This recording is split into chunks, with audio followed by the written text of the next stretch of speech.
You are a specialist in aerospace medicine. What does that mean, and who are your patients? Well, first of all, it's great to be here, and I've learned a lot today, and I think we've got a tremendous amount of mutual situations that we can collaborate on and learn from each other on. My good fortune in life, I'm fortunate enough to be a physician to take care of astronauts, flight controllers, mission controllers, flight directors, and they're like all of us. They're travelers, and they're shift workers. And in fact, we're going to launch someone to the International Space Station tomorrow from Kazakhstan. And we have a team of folks all over the world. And the astronauts will tell you that once they finally get to orbit, everything's kind of cool. I can relax and focus on the job I've been trained to do. But what really gets them is traveling. Traveling to Japan to train, to Kazakhstan, to Moscow, to Cologne, to Canada, to Houston, to Ames Research Center. So traveling is a big deal for us. We also have shift workers in that we have mission controls in all those areas also that are working 24 hours, 24/7. And we've also got 6 people on the International Space Station, which is on Greenwich Mean Time. And all those people have to coordinate their interactions, just like what we just heard with the oil rigs and traveling all over the world for all these organizations. It's really a really challenging environment. And also, living in space is a very unique thing. We take very, very capable people and put them in a really unique environment. And being up in space and doing this is the most dangerous thing we do up in orbit, and that's a spacewalk. And that's why I'm going to emphasize performance, and living in a space shuttle, which built the International Space Station, helped build it, is one of the most user-unfriendly places to try to sleep. You're 2 centimeters taller and your back, so you've got back pain. You're breathing 10 times the amount of carbon dioxide. You're seeing a sunrise and sunset every 45 minutes. They're going between positive and negative 200 degrees Fahrenheit every 45 minutes. So controlling the temperature is tough. Not to mention it's very dangerous. So it's a unique environment, and we, just as putting those oil rigs together is a pretty amazing environment. And so those are our issues. So what are the key features of a well-developed travel risk management plan? Thank you, Peter. So that's an important thing to talk about it, because that's where it all starts, right? And I heard one of the talks before about the duty of care and some other comments, and productivity and well-being, work balance. So before all that, you need to have something in place. And the old way of doing things, most companies are moving in a different direction because they're going global, international. But to be just reactive when something happened, there's an incident, okay, let's call an assistance center, or let's get the insurance working and we'll help the individual.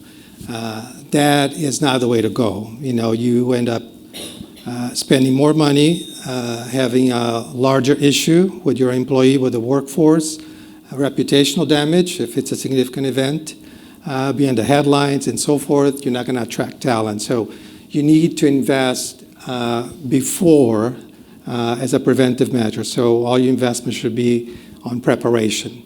So it starts with risk assessment. So you need to know who's your population, the demographics, where are they going, what type of projects, where are they traveling, is it high risk, medium, low risk?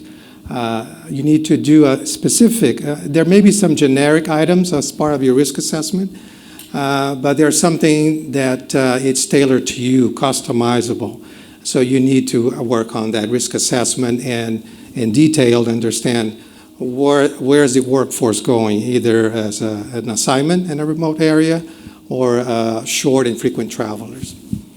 And then obviously implement the plan and put in place, and like anything else, senior management buy-in, roles and responsibilities, who's responsible for what. If you do have sometimes you may have an in-house multidisciplinary team. HR, risk management, medical, safety, security. Bring those people to the table, and each can contribute to their own areas and strengths.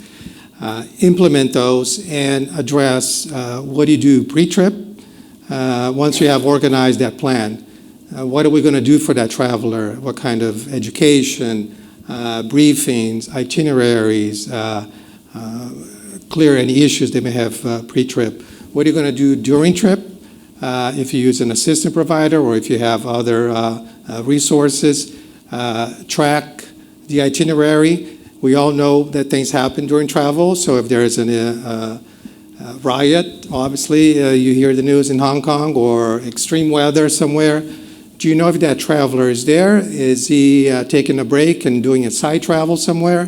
What's going on with that individual? So you need to be able to track that and provide the assistance. Clinic, healthcare provider, or other vendor that you may contract with to provide the support during travel. And an important thing on the medical aspect, post-trip, post-travel. So that individuals returning from a malaria endemic area, the risk does not end when the travel ends. So there are certain forms of malaria that may not manifest or show any symptoms for up to a year later. So you need to continually educate the workforce, what to look for, what to do, what not to do, where to go for help. And again, understand your workforce, your demographics. Millennials act differently than baby boomers. One is a risk taker and like to explore the real country, the real location. Baby boomer may not be as risk taker, but have potentially more pre-existing health condition that may require someone to intervene. And maybe the baby boomer that, I've been there, I know, but I'll be okay, be more complacent. So you need to address all those things and be mindful of those things. And the final thing is continually check and do some reporting, auditing, what can we do to improve. So it's the old model, PDCA, plan, do, check, act. Follow that continuum. So you take care of folks that work at mission control, and you mentioned that just previously. Pilots that fly all over the world. Astronauts who fly all over the planet. And in space, yeah. What are your challenges and countermeasures for dealing with health and performance of these individuals? And I note that you talked about, shoulder dislocations in the last piece too. So, one of the first things that I got involved with was the fact that the shuttle pilots were going, listen, we can't sleep. This is really horrible. Every time the shuttle gets delayed a day, they're going to launch 28 minutes earlier. And so you have to shift. That doesn't sound like a lot, but there are 3 delays, and then you might get delayed for a week or two, and then it could launch anytime, 4 o'clock in the morning, 5. So Chuck Seisler, they brought him down from Harvard, who had discovered using light to help shift people at the exact time is the best way to help shift. So we use the giant fluorescent lights of 50,000 lux, which is equivalent to being outside. If we were outside right now, we would be making no melatonin, and we'd be making a bunch of melanopsin, which is a NASA research-funded pigment on the back of your retina that actually tells your brain to be awake. So if we were outside right now, getting all that sunlight, we would be much more alert and be much functionally better, okay? So I got involved with Chuck, and from that we all we worked internationally and had a big meeting in Moscow in 2005 and worked internationally because the international partners, the 15 countries and 5 space agencies that built the space station realized there was a problem, and we formed a fatigue management service, back to what Nick was saying. And so from that we have a service that actually trains the astronaut. I give like a 2-hour presentation to the astronaut corps or to a group of flight controllers, and then we meet with them individually. You have to individualize the program because we're all different. We all react differently to medicine. We all react differently to melatonin. We all react differently to certain light. Some blue light for some folks will give you migraines or give you headaches. So you have to get the right thing for the right person. We're also 15 to 20% of us are early risers. The rest of us are late risers or in the middle. So you've got to individualize that. And then if you're going to go to Moscow, or you're going to go to Japan, or you're going to work an Orbit 3 shift from 11 at night for 7 days, we're going to go to Steve Lockley, who took over from Chuck and started developing a program that individualized when you saw light, when you saw darkness, and when you took melatonin. And the research is out there. It's been proven that by using melatonin and light and darkness and avoiding caffeine and having an individualized program to you, that is what we've been using with our astronauts. We sent out a schedule just this last week for the 20 folks that are going to the launch of STS-61 tomorrow from Kazakhstan. And so that's what we do. And then, like Nick said, we don't just send them with all this stuff. We ground test the meds. We then say, come back and sit down and tell us what worked and what didn't work. And we've also developed some really interesting tools for being able to know how alert someone is. It's called a 3-minute psychovigilance test that you just try to hit when the milliseconds start turning, you hit it and tells you how alert you are. And there's some really interesting apps that will tell you your sleep score, how well you've slept, and I'll give you those sleep apps later. But then we've individualized it, and we keep seeing them over and over again, and they get better and better, and by the time they're launching, they know exactly what works for them, so that when they're on orbit, they're going to be well-rested, well-slept, and strong enough and healthy enough to go do this very dangerous spacewalk. Some really great parallels, though. I was thinking as you were talking about that crew that are on these, when they have to do 12 on, 12 off, and then they go from day to night shifts and things like that. I think there are some really great parallels for the people in this audience, and in how you actually, or the things that we need to be thinking about and supporting for our employees in those sorts of environments. Can you describe some of the more prevalent health risks that workers face when travelling internationally or while on remote assignment? We're watching the news, we think about terrorism, natural disasters, civil unrest, big catastrophic events, because it's in the news and we worry about. But what we see the most is the typical, gastrointestinal problems, traveler's diarrhea, and the big one that a lot of people don't sort of think about it or understand the magnitude is road traffic accidents, especially in certain countries in Latin America, Asia, pretty much all over the world outside. Houston, you probably can count Houston as well.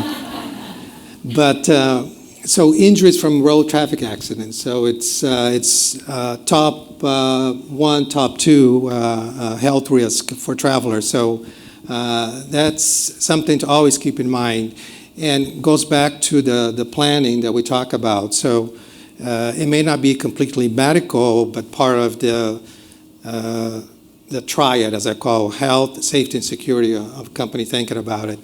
Have you thought about when they're traveling, especially if they're newbies for international travel or a new location, the transportation? Who's going to provide the transportation? Did you vet that local vendor? Or do you allow the traveler to drive after flying 10 hours or 8 hours?